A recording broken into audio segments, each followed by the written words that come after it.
मैं हूं शुभेंद्र और मेरे साथ हैं बरेली के एक खास प्रत्याशी वसीम मियां।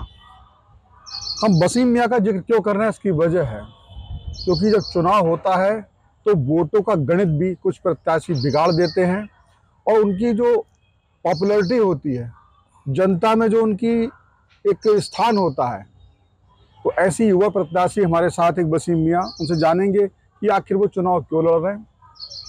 आपको टिकट तो नहीं मिला किसी पार्टी से? नहीं, मैंने अप्रोच भी नहीं किया किसी तो पार्टी को। निर्दलीय लड़ने का क्या वजह रही? देखिए, मेरा जो मानना है कि एक युवा सोच को आगे आने की ज़रूरत है और बरेली की सीट जो है एक लंबे समय से जिसके पास है, उन्होंने कोई विकास कार्य नहीं किया, कुछ भी नहीं किया। बेरोज़गारी में बरेली की कमर टूट चुकी है। ज़री, बेत, सुरमा, ये सारे कारोबार जो हैं दम तोड़ चुके हैं।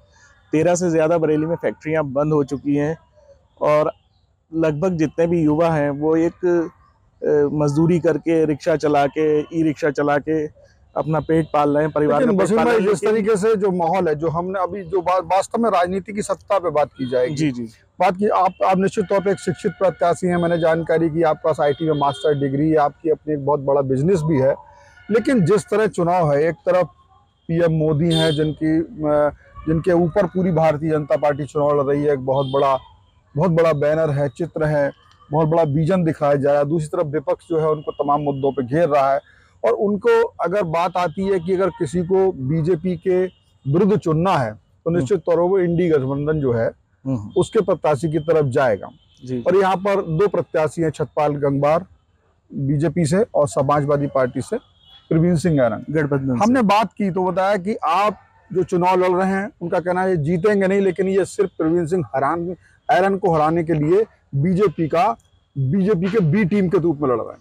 देखिए, ये तो दुर्भाग्य रहा है ख़ास तौर से मुसलमानों के लिए, क्योंकि मैं देखिए इसलिए जिक्र कर रहा हूँ कि अमूमन मुस्लिम प्रत्याशी ही B टीम बनते हैं, B टीम कहलाते हैं और हकीकत इससे बहुत परे है।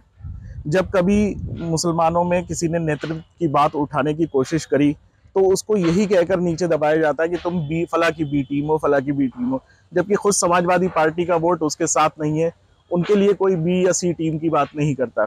आखिर मुसलमानों के लिए ही क्यों B और C टीम की बात करी जाती है? ये बहुत सोचने वाला विषय है कि जब कोई भी मुस्लिम, आप अगर युवाओं में जिस तरीके से आपको जो हमें दिख रहा है, हम ये नहीं कहते आप जीतोगे नहीं, हमें कहने का कोई अधिकार नहीं है, लेकिन जिस तरीके से जो माहौल देखते हैं, आप निश्चित तौर पे युवाओं में जा रहे हो, काफी लोग आपके साथ आ रहे हैं, देखा मैंने आपको जब आप क्षेत्र में थे, तो वो वोट क्या लगते हैं आपको जीत की तरफ ले जाएंगे?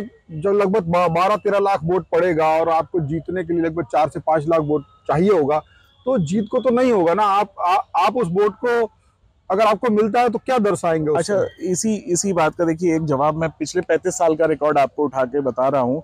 35 साल से अगर हम यही सोचते चले जाते हैं कि यही प्रत्याशी जीत रहा है और हम उसके पीछे रहे, तो 35 साल में आज तक। नहीं, मैं मुस्लिमों की बात कर रहा हूँ। वो जब चुनाव करेंगे तो उनके पास एक आइडियोलॉजी होगी, हमें किससे जीतना है या किससे हमें खतरा है, या कौन हमारे साथ नहीं है, दूसरा कौन हमारे थोड़ा उनसे बेहतर साथ है। तो वहाँ एक जीतते हुए कंडीशन, तो आपकी तरफ क्यों जाएं? भाई, मेरी तरफ आने का मकसद ये है कि मैं मुस्लिम का नेतृत्व कर रहा हूँ, उनको किसी प्लेटफॉर्म पे लाने की कोशिश कर रहा हूँ। जो चीज़ 35 साल से नहीं हुई, मैं वो मुद्दे उठा रहा हूँ। 35 साल से कोई मुस्लिम सांसद नहीं है बरेली में और ना ही क्या कहते हैं उनका नेतृत्व करने वाला व्यक्ति है।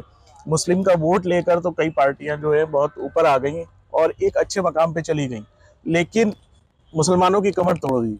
आज कारोबार से अभी हम क्षेत्र में गए, आपकी बात भी हुई, हमने कहा वो काफी वो जा रहे हैं और लोगों में क्रेज है युवा होने के नाते, और एक सोशल मीडिया टीम आपकी बहुत मजबूत बताई जा रही है, क्योंकि आप IT सेक्टर से आ रहे हैं, उसमें आपने काफी अच्छा चुनाव अपना कर लिया।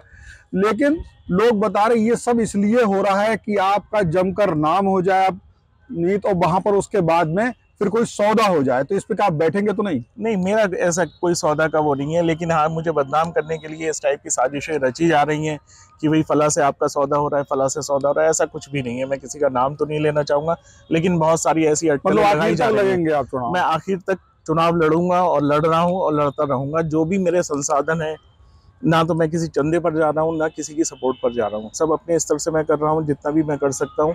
और मैक्सिमम जो पूरा चुनाव मेरा है, अगर आप ECI से मेरा ब्यौरा उठाएंगे तो एक एक पैसा जो है वो मेरा अपना लगा हुआ है, नंबर एक का पैसा। और चुनाव में भी तो एक चीज मैं पूछना चाहता हूँ कि चलिए, आप बड़े बड़े मुद्दों पर चुनाव हो रहा है, आप स्थानीय मुद्दों की बात आपने की, अगर कुछ बड़े मुद्दों की बात की जाए जो जो एक सांसद के तौर पे अगर बनते हैं आप, या जिन मुद्दों का आप उठा करके उनको मुद्दों को केंद्र में ला रहे हैं, चुनाव के केंद्र में ला रहे हैं, बल जीत हार किसकी होती है अलग बात है, लेकिन वो मुद्दों को आप सामने ला पा रहे हैं, वो कौन से मुद्दे हैं? देखिए, सबसे बड़ा जो मुद्दा है एक सांसद में जाने का, सबसे बड़ा मुद्दा है कि मैक्सिमम कानून सांसद से पारित नहीं, वो नहीं, मैं लोकल मुद्दों की बात कर रहा हूँ। ऐसे कौन से बड़े मुद्दे हैं जो आप केंद्र में ला रहे हैं, नेताओं के भी लड़ रहे हैं आपके सामने, उनको मुद्दा बना लिया आपने चुनाव लड़कर? जी, मैं वही मुद्दा आपको बता रहा हूँ। मेरे जाने का जो मकसद है सांसद में जाने का, कि कम से कम मुसलमानों की एक रहनुमाई होनी चाहिए, एक नुमाइंदगी होनी चाहिए, प्रेजेंस होनी चाहिए, कि मुसलमानों के खिलाफ जो भी साजिशें रची जा रही हैं उसके खिलाफ जो है एक आवाज उठनी चाहिए। पूरी सांसद में 3 सांसद, अखिलेश यादव कहते हैं मुसलमानों के रहमना सबसे बड़े वो ही रहमना। ऐसा नहीं है, मुसलमानों ने उनके वालिद को मौलाना मुलायम सिंह बनाया था, लेकिन आज ऐसा कुछ नहीं है। उनकी सारी जो हरकतें हैं वो जग जाहिर हैं, उन्होंने कुछ भी ऐसा नहीं किया। मुसलमानों की कमर तोड़ के रख दी है, और जितने भी मुस्लिम लीडर थे वो खत्म कर दिए। वो कहते हैं कि अगर भाजपा जो है मुस्लिम विरोधी है और मुस्लिमों को दबा रही है, और उससे पार पाने का क्या तरीका है कि बाकी सब एकजुट होकर मुसलमान भाजपा के विरुद्ध में वोट करें, और जो जीत रहा है, जहां जीत रहा है वहां उन्होंने टिकट दिया है। सीटों के बंटवारे इसी बात पर हुए हैं कि कौन सी पार्टी किस क्षेत्र में मजबूत है, और उसको टिकट दिया गया है कि ताकि भाजपा, पहली बात उन्होंने कहा है कि भाजपा मुसलमानों को दबा रही है। इससे आप कितना सहमत हैं? और इससे बचने के लिए क्या उनका जो तरीका है, जहाँ जो मजबूत है उस पार्टी को मुस्लिम एक तरफा वोट करें? नहीं, ऐसा कुछ नहीं है। उनका जो तरीका है, भाई 4 सीटें मुसलमानों को दी गई हैं, तो ये कौन सा वाला तरीका हो गया कि 80 सीटों में 4 सीटों पे बस मुसलमान मजबूत है? ऐसा कुछ नहीं है, ये सब बेकार की बातें हैं। वो एक असल मायने में बीजेपी की बी टीम की तरह वही काम कर रहे हैं। नहीं, एक देखिए, वैसे अगर बात की तो जैसे हम देते हैं बीजेपी की बात करते हैं, तो जब प्रधानमंत्री आवास दिए गए, राशन दिया गया, वैक्सीन लगे, सारी चीज़ों की बात हुई, तो वे कहते हैं कि मुस्लिम हमें क्यों नहीं वोट देगा। 3 तलाक की भी बात हुई, बोले जिनकी बहनें, पत्नी, जिनकी बहनें और तमाम लोग जो है परिवार के, उनको न्याय मिल रहा है तो वो मुस्लिम युवक भी वोट देंगे और मुस्लिम महिलाएं भी देंगी। मकान पर भी मिलेगा वोट, अनाज पर भी मिलेगा वोट, तो और ये हमने निष्पक्ष दिया है, इसमें कोई भेदभाव नहीं किया। इस चीज़ पे आप क्या कहना चाहते हैं? अब वो भेदभाव वाली बात यहाँ पे ये आ रही है, वो तो चीख चीख के कह रहे हैं कि मुस्लिमों का आरक्षण खत्म कर दूंगा मैं। इसके बारे में भी सोचने वाली बात है कि मुस्लिमों का आरक्षण खत्म कर देंगे, तो भाई कौन सा आरक्षण दे रहे हो? और रही बात राशन, और आरक्षण, कौन सा आरक्षण है? मतलब जो आरक्षण शुरू करना चाह रहे हैं वो आरक्षण मैं होने नहीं दूंगा। मुसलमानों को जो है मैं बिल्कुल यहाँ से वो खत्म कर दूंगा कि जो भी आरक्षण है। प्लस आप इस बात के लिए तो मैं सिर्फ इतना ही कहना चाहूंगा कि कसाई जब बकरे को ज़िबा करता है ना, तो उसे पहले खिलाता पिलाता है। अच्छा, तो एक चीज आपसे पूछता है, बहुत युवा की सोच मानी जाती है कि बहुत ही आधुनिक सोच होती है, और इस्लाम में भी जब बात होती है तो कई बार लोग, मैंने युवाओं को देखा है, वो कहते हैं सच्चा इस्लाम जो है, जो समझाया जा रहा है, जो कट्टरता की तरफ बढ़ाया, वो इस्लाम है ही नहीं कट्टरता इस्लाम में। डेफिनेटली। तो निश्चित तौर पे महिलाओं को भी कहते हैं बहुत ज्यादा इज्जत है। तो ये जो इंस्टेंट ट्रिपल तलाक का जो था, इस पर आपका क्या व्यूज है? ये जो तरीका था व्हाट्सएप पे दे देना तलाक और फोन पे तलाक दे देना, इसके बारे में आपका क्या है? ये सही था, गलत था? इस पे तो कानून बना है, तो वो बिल्कुल इसको थोड़ा सा तोड़ मरोड़ के पेश किया जा रहा है कि ट्रिपल तलाक अगर इस्लाम को पढ़ा जाएगा ना, तो इससे ज्यादा सहूलियत वाली कोई चीज ही नहीं है। नहीं, वो तो है। इस्लाम ने 3 तलाक को भी, मैं वही 3 बातों पे आ रहा हूँ कि इस्लाम में जो 3 तलाकों का है, वो 3 तलाक इस तरीके से देने का है ही नहीं, कोई ऐसा प्रावधान नहीं है।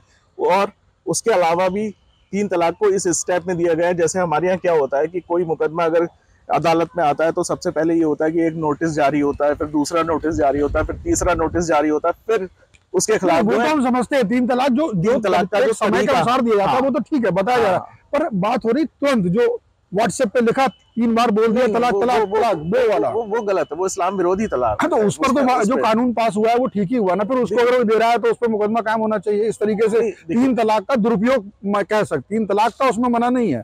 तो जो इस्लामिक तरीका है उस तरीके से होना चाहिए, नहीं कि जो मॉडर्न तरीका जो लोगों ने अपने फायदे के लिए बना लिया। नहीं, तो ये इस्लाम में इस पर जो कानून बना है, तो ये तो पहले से इस्लाम में इस चीज पर है भाई, वो उनके लिए पहले से अप्लाई करता है उन पर कि ये इस तरीके से तलाक देना मना है। तो पर कानूनी कार्रवाई नहीं होती थी ना उसमें। देखिए, कानूनी कार्रवाई कुछ नहीं है आज भी। देखिए, वैसे ही लोग अपनी उसी हिसाब से कर रहे हैं तलाक। BCO केसेस उसके बाद भी ऐसे आए हैं, तो खाली कानून बना लेने से या ऐसा कुछ करने से कुछ नहीं होता, उस पे इम्प्लीमेंटेशन अच्छा, भी बहुत जैसे जरूरी है। जैसे बात होती है, कई बार कोई अगर बोल देता है, तमाम चीजें होती है, तो लोग कई बार नारा पाकिस्तान जाने की बात होती है, बड़े बड़े मंचों से इस तरह की बात होती है। लेकिन एक जो भारत में जो हिंदू मुस्लिम और तमाम धर्मों की एकता है, उसको देखते हो आपको लगता है कि हिंदुस्तान में इन सब चीजों के होते हुए मुस्लिम भारत और पाकिस्तान के अंदर में के मुकाबले भारत में मुस्लिम की क्या स्थिति है? मुस्लिम की स्थिति बहुत अच्छी है, क्योंकि हम बाई चॉइस इंडियन है, मतलब हमें फोर्स नहीं किया गया था। हमारे बाप दादाओं ने खुद चुना था कि नहीं, वो चुना था। आज के जो भी चाहिए। पार्टी, चाहे आपके मन की है नहीं है, कांग्रेस सरकार की, बीजेपी सरकार रही, दूसरी सरकारें रही, उनके बावजूद आप जिस परिस्थिति में भारत में स्वतंत्रता की बात क्या, हकों की बात की जाए, त्योहारों को मनाने की बात की जाए, उस स्थिति में वो बेहतर ही तो हम हर एक चीज में सोच सकते हैं और बेहतर होगा। परंतु आप अगर इसे कहते हैं ना कि पाकिस्तान में ज्यादा बेहतर है, या फिर तो हिंदुस्तान में कैसी स्थिति है? तो कभी नहीं कहा कि पाकिस्तान में चर्चा मैंने तो कुछ भी ऐसा नहीं सुना कि ये सब प्लांटेड होते हैं, कि जो लोगों से कहलवा दिया जाता है कि पाकिस्तान में कुछ, पाकिस्तान जिंदाबाद के नारे लगा दिए जाते हैं। नहीं, वो सब फर्जी नारे हैं। कोई ऐसा मेरे संज्ञान में अभी तक तो कुछ ऐसा आया ही नहीं कि किसी ने पाकिस्तान जिंदाबाद के नारे लगाए। आपको क्या लगता है मुस्लिमों को एक्चुअल में देखिए, एक्चुअल में क्या है कि इस्लाम में है कि जिस देश में रहो उस देश से मोहब्बत करो, उस देश के लिए वफादार रहो। तो मैं भी सारे मुसलमानों से यही अपील करता हूँ कि जिस देश में आप रहते हैं उसके प्रति वफादार रहिए। और एक थोड़ा सा तीखा सवाल और आपसे पूछता हूँ, क्योंकि आप युवा हो तो मुझे लगता है सवाल आपसे करना चाहिए। जी जी। कई बार जो तलखी आती है हिंदू मुस्लिम, मैंने देखा बड़ी गौ कसी को लेके आ जाती है। हाँ। गौ कसी के लिए कानून भी हैं।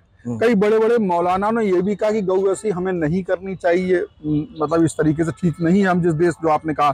तो उस पे आप क्या व्यू है कि गौ कसी? देखिए, इस्लाम में किसी की भी भावनाओं को ठेस पहुंचाने के लिए नहीं कहा गया, और खास तौर से इस काम के लिए तो मना करा गया कि किसी की भी धार्मिक भावनाओं को आप ठेस पहुंचा के आप सच्चे मुसलमान नहीं हो सकते। ठीक है, अगर आपकी भावना किसी चीज़ से आहत होती है तो हम उसमें कदम पीछे खींच लेते हैं। और सबसे बड़ा इस बात का एग्जाम्पल ये है कि सुप्रीम कोर्ट ने बाबरी मस्जिद का फैसला करा कि हम जो है आस्था के आधार पर ये जगह हिंदुओं को देते हैं। तो मुसलमानों ने दूसरों की, यानी दूसरे धर्म की आस्था को ख्याल में रखते हुए अपने कदम को पीछे घसीटा और बिल्कुल अमन शांति से उस पैगाम को, उस सुप्रीम कोर्ट के फैसले को कबूल किया। तो ये थे वसीम, जिनसे हमने काफ़ी ऐसे सवाल किए जो ज्वलंत मुद्दे थे। उनका साफ साफ है, 3 तलाक पे उन्होंने स्पष्ट जवाब दिया। गौ कसी के मुद्दे पर कहा कि यहाँ गाय का मांस नहीं खाना चाहिए, जिस देश में रहते हैं उस देश को ही हम अपना, क्या बताया आपने, वही का कानून, वही बताना, उसी कानून को मानना चाहिए। तो ये सारी हर मुद्दे बात की। तो हमारे साथ थे वसीम मियाँ।